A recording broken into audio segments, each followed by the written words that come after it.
patchwork, on a des outils qui peuvent nous faire gagner du temps, notamment au niveau de la découpe.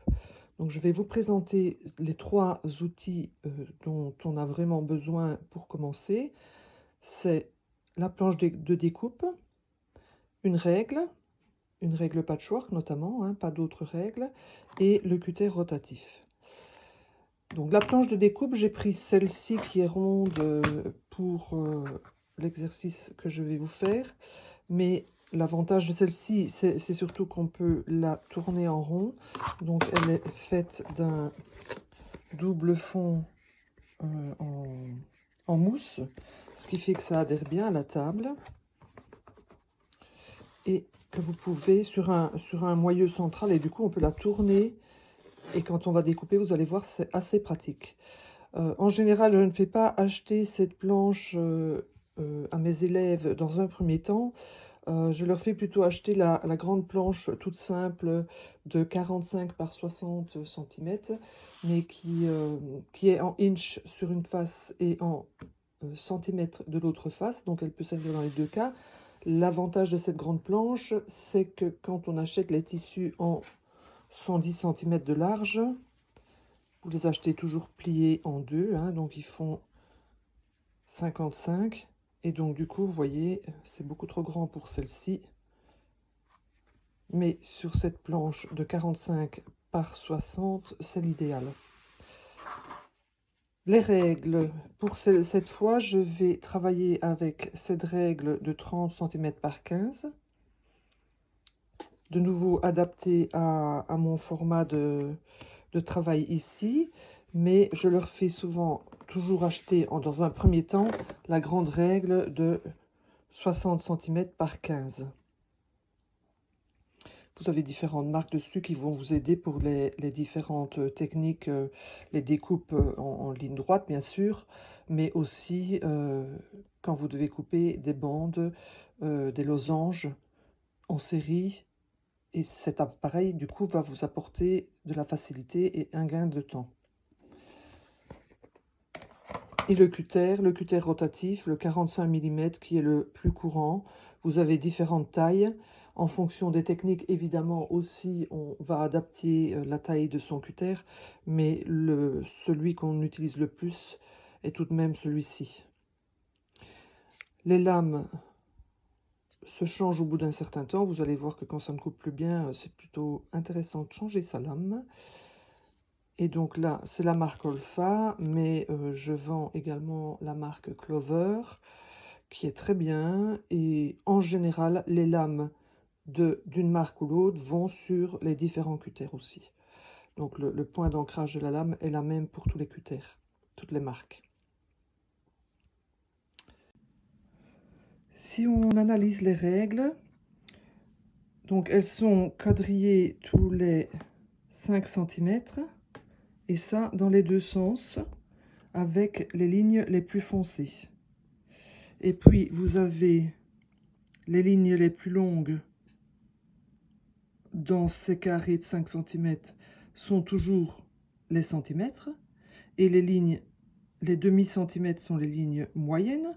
Et les 25 et 75 mm, les petits traits. Ça va vous aider à couper du 5,8 par exemple. Donc, on va aller jusque 5. 8, donc 25, 50, 75, et je me mettrai juste au-delà du 75. Tout ça dépend des marques. Par exemple, donc ça c'est Omnigrid. Et par exemple, pour Olfa, celles-ci sont quadrillées tous les 5 cm enfoncés. Tous les centimètres, les pointillés en continu. Sur le côté, vous avez les millimètres. Et ici, on vous aide aussi avec les demi-centimètres. Ici, les 25 et les 75 ne sont pas repris. Après, vous allez voir que c'est une habitude de découpe. Quand vous aurez vos repères et que vous aurez l'habitude de faire toujours la même chose, ça ne vous posera plus de problème.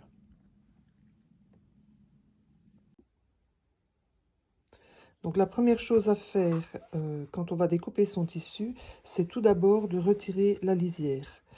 qu'on ne veut surtout pas retrouver dans son ouvrage, parce que, comme vous pouvez le voir, le tissage de la lisière est beaucoup plus serré, il y a plus de tension, enfin la tension n'est pas la même entre la lisière et la partie imprimée.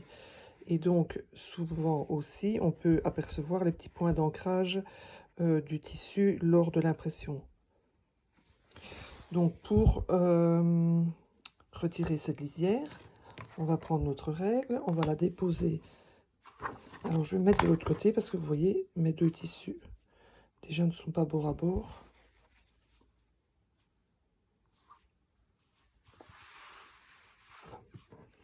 Voilà. Les lisières font toujours la même largeur.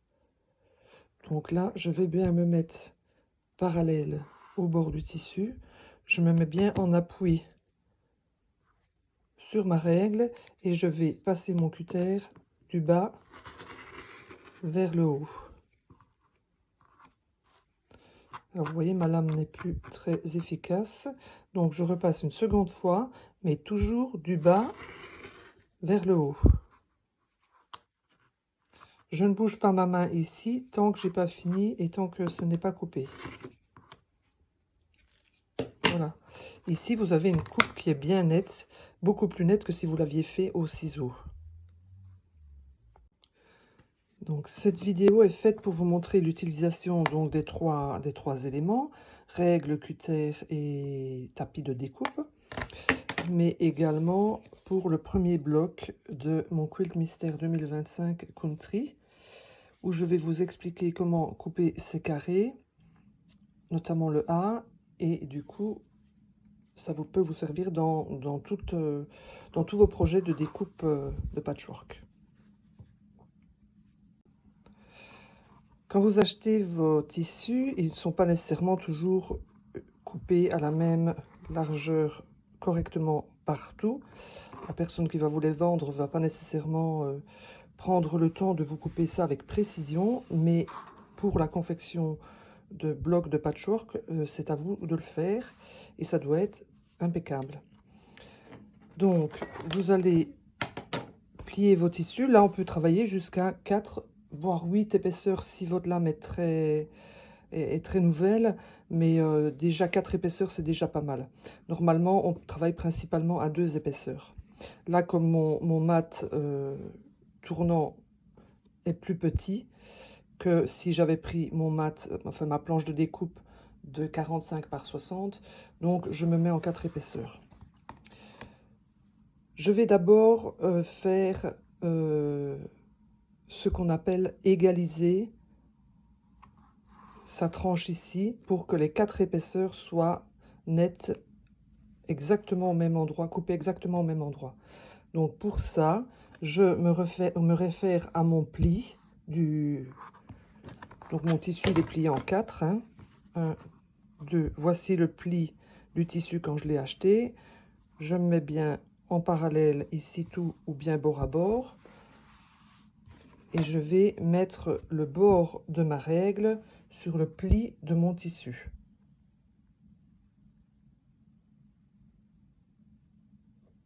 Et ici, je vais essayer de faire en sorte de perdre le moins possible en fonction des différents bords